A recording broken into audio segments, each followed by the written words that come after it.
Assalamualaikum warahmatullahi wabarakatuh. Alhamdulillahi rabbil alamin. Wassalatu wassalamu ala sayyidina Muhammadin wa ala alihi wa sahbihi ajma'in, amma ba'du. Terima kasih kepada Bapak Ibu yang telah setia di channel ini. Mudah-mudahan bisa memberikan sedikit manfaat kepada kita bersama. Dalam beberapa video yang telah ditayangkan di channel ini, mungkin ada perbaikan ataupun kesalahan, silakan Bapak Ibu lihat di kolom komentar. Alhamdulillah pada video ini kita sudah berada di kompetensi umum. Setelah sebelumnya video-video yang lalu kita membahas 9 poin kompetensi khusus. Sekarang berada pada nomor 4 Permen PAN RB nomor 9 tahun 2021. Tentang jabatan fungsional penyuluh agama. Insya Allah akan kita lanjutkan dengan kompetensi umum lainnya. Mudah-mudahan dapat bermanfaat. Di mana ada kesalahan kesilapan dari video kami mintakan Bapak Ibu sudi memberikan komentar. Silakan Bapak Ibu lihat video-video yang lain di playlist channel ini.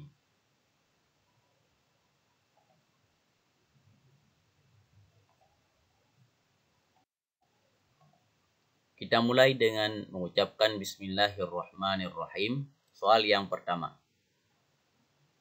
Prestasi kerja yang telah dilaksanakan sebelum berlakunya Peraturan Menteri Pendayagunaan Aparatur Negara dan Reformasi Birokrasi Republik Indonesia nomor 9 tahun 2021 dinilai berdasarkan Keputusan Menteri Negara Koordinator Bidang Pengawasan Pembangunan dan Pendayagunaan Aparatur Negara nomor A 54/Kep Menkoasbangpan (9/1999), B nomor 55 sama seperti di atas, kemudian C nomor 56, D nomor 57. Jadi prestasi kerja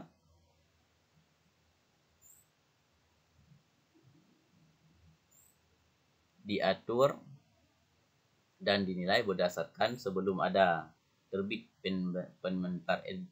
Permen PAN RB nomor 9 tahun 2021 dinilai berdasarkan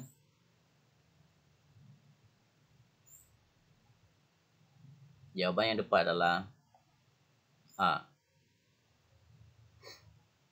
nomor 54 Kep Menkoasbangpan 9/1999. Jadi tidak perlu dihafal ya, cukup diperhatikan saja.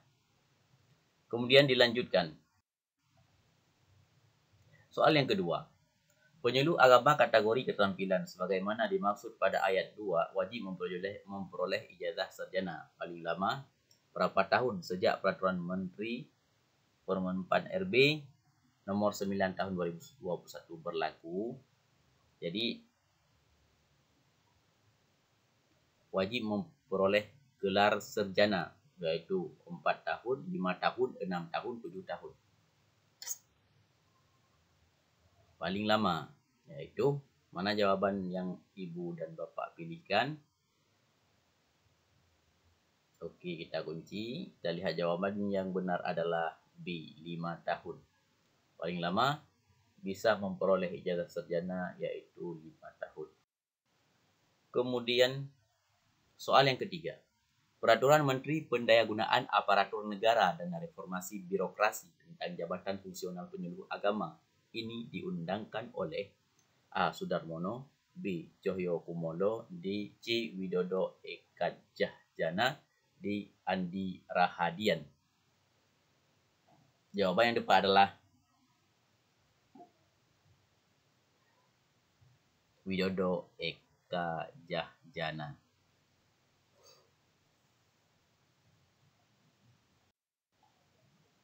Soal yang keempat. Pembentukan organisasi profesi sebagaimana dimaksud dalam pasal 54 ayat 3 dilaksanakan paling lama berapa tahun sejak Peraturan Menteri Penmenbar RB nomor 9 tahun 2021 diundangkan. Pembentukan organisasi profesi dilaksanakan paling lama berapa tahun setelah PAN RB nomor 9 tahun 2021 diundangkan. A. 2 tahun, B. 3 tahun, C. 4 tahun, D. 5 tahun. Jadi paling lama pembentukan organisasi profesi yaitu di 5 tahun juga. Untuk sarjana juga 5 tahun, pembentukan organisasi profesi juga 5 tahun. Soal nomor 5. Pedoman perhitungan kebutuhan jabatan fungsional penyuluh agama sebagaimana dimaksud pada ayat 1 ditetapkan oleh instansi pembina setelah mendapat persetujuan dari A. Pejabat berwenang, B. Instansi pembina, C. Pejabat penyuluh, D. Menteri. Pedoman perhitungan kebutuhan jabatan fungsional penyuluh agama sebagaimana dimaksud pada ayat 1 ditetapkan oleh instansi pembina setelah mendapat persetujuan dari yang mana yang Bapak Ibu pilih?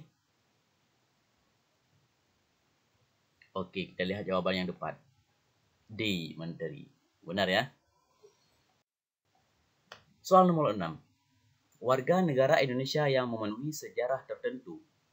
Warga negara Indonesia yang memenuhi syarat tertentu diangkat sebagai pegawai aparatur sipil negara secara tetap oleh pejabat pembina kepegawaian untuk menduduki jabatan pemerintah disebut A. ASN, B. PPK, C. Penyuluh agama Islam, D. PNS. Warga negara Indonesia yang memenuhi syarat tertentu diangkat sebagai pegawai aparatur sipil negara. Yang jawaban yang tepat adalah D. PNS. Soal ke-7. Penyuluh agama kategori keterampilan sebagaimana dimaksud pada ayat 2 dapat diberikan kenaikan pangkat dan atau jenjang jabatan dalam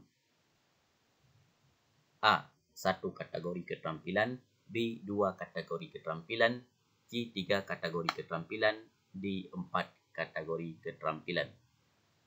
Maka jawaban yang tepat adalah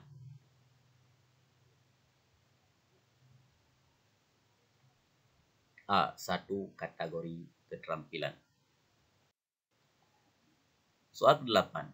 Penyuluh agama kategori keterampilan yang belum memperoleh ijazah sarjana sampai dengan batas waktu sesuai ketentuan sebagaimana dimaksud pada ayat 3, maka akan A. Dilanjutkan dari jabatan fungsionalnya, B. Diberhentikan dari jabatan fungsionalnya, C. Dialihfungsikan dari jabatan fungsionalnya, D. Dibekukan dari jabatan fungsionalnya. Jawaban yang tepat adalah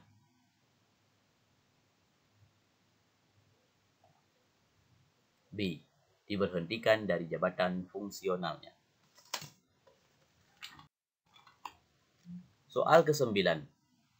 PNS yang menduduki jabatan fungsional penyuluh agama kategori keterampilan yang belum memperoleh ijazah sarjana tetap melaksanakan tugas jabatan sesuai dengan jenjang jabatannya berdasarkan Peraturan Menteri A. Nomor 8 Tahun 2021, B. Nomor 9 Tahun 2021, C. Nomor 10 Tahun 2021, D. Nomor 11 Tahun 2021.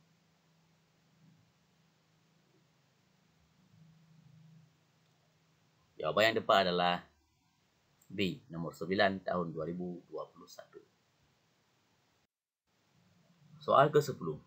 Hubungan kerja antara instansi pembina dengan organisasi profesi jabatan fungsional penyuluh agama bersifat A. Kredit dan kumulatif, B. Koordinatif dan fasilitatif, C. Koordinatif dan kondusif, D. Kondusif dan minimal. Jawaban yang tepat adalah hubungan kerja antara instansi pembina dengan organisasi profesi jabatan fungsional penyuluh agama bersifat B. Koordinatif dan fasilitatif. Soal ke-11.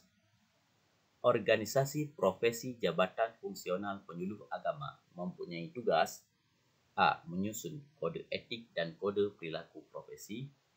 B. Menyusun angka kredit kumulatif. C. Menyusun angka kredit kondusif. D. Menyusun angka kredit minimal. Mana jawaban yang tepat? Organisasi profesi jabatan fungsional penyuluh agama mempunyai tugas A. Menyusun kode etik dan kode perilaku profesi.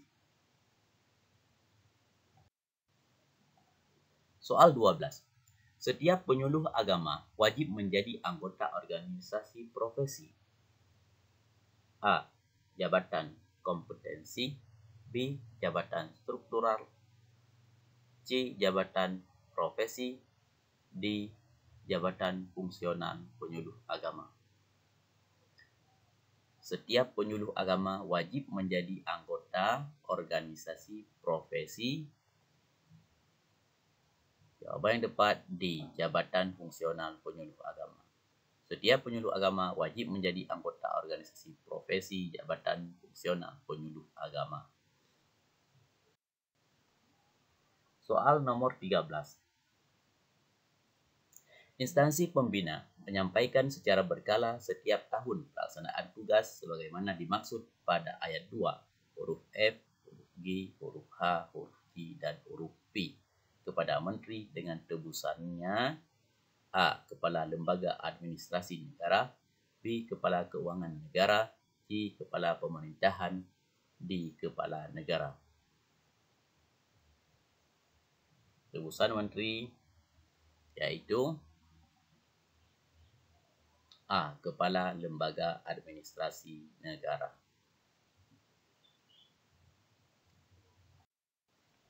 Soal 14. Instansi pembina dalam rangka melaksanakan tugas pembinaan menyampaikan hasil pelaksanaan pembinaan jabatan fungsional penyuluh agama secara berkala sesuai dengan perkembangan pelaksanaan pembinaan kepada menteri dengan tebusan A. Kepala Negara. B. Kepala Administrasi Negara. C. Instansi pembina. D. Kepala Badan Kepegawaian Negara. Instansi pembina dalam rangka melaksanakan tugas pembinaan menyampaikan hasil pelaksanaan pembinaan jabatan fungsional penyuluh agama kepada menteri dengan tebusan kepada D. Kepala Badan Kepegawaian Negara.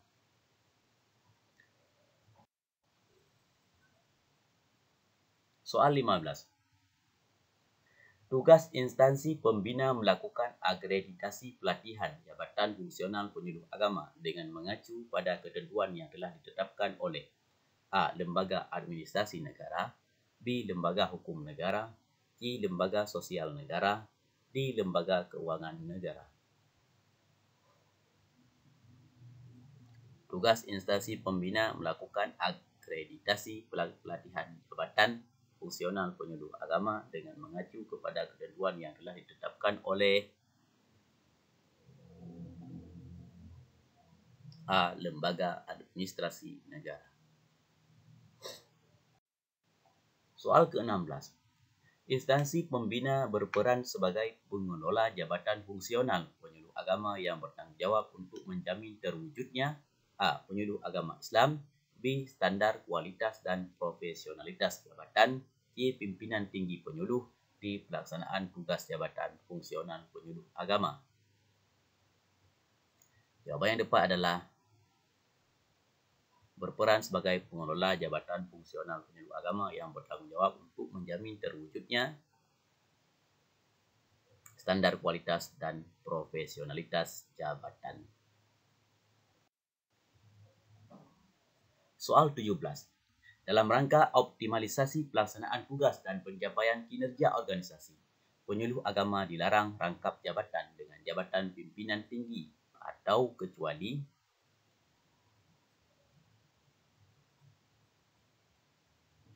A. Jabatan pelaksana, B. Jabatan pengawas, C. Jabatan administrator, D. Jabatan pembina. Dalam rangka optimalisasi pelaksanaan tugas dan pencapaian kinerja organisasi, penyuluh agama dilarang rangkap jabatan dengan jabatan pimpinan tinggi kecuali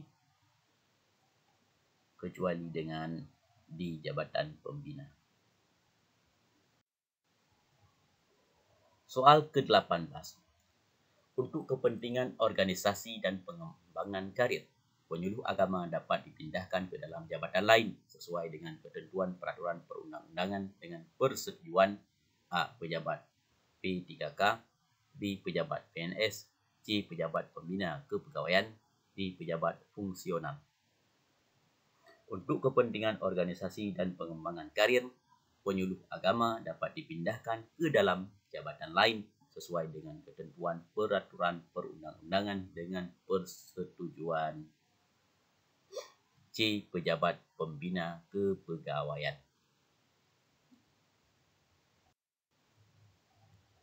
Soal ke-19. Program pengembangan kompetensi sebagaimana dimaksud pada ayat 4 Permen PAN RB nomor 9 tahun 2021 meliputi kecuali A. Pemeliharaan kinerja dan target kinerja, B. Karya tulis, C. Loka karya, D. Konferensi.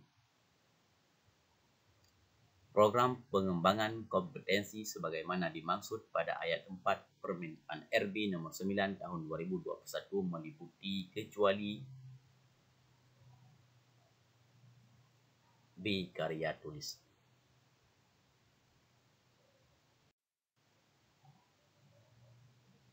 Soal ke-20. Standar kompetensi penyuluh agama meliputi kecuali A. Kompetensi teknis, B. Kompetensi manajerial, C. Kompetensi sosial, kultural, D. Keahlian dan keterampilan. Standar kompetensi penyuluh agama meliputi kecuali A. Kompetensi teknis, B. Kompetensi manajerial, C. Kompetensi sosial kultural, dan D. Keahlian dan keterampilan. Jawaban yang tepat adalah D. Keahlian dan keterampilan. Wallahu a'lam bishawab. Terima kasih sudah setia hadir untuk selalu belajar dan berbagi dengan para penyuluh agama Islam non-PNS Indonesia. Mudah-mudahan bermanfaat. Di mana ada kesalahan kami mohon maaf. Silakan like, share dan komen. Wallahu a'lam bishawab. Hadanallahu wa iyyakum ajma'in. Assalamualaikum warahmatullahi wabarakatuh.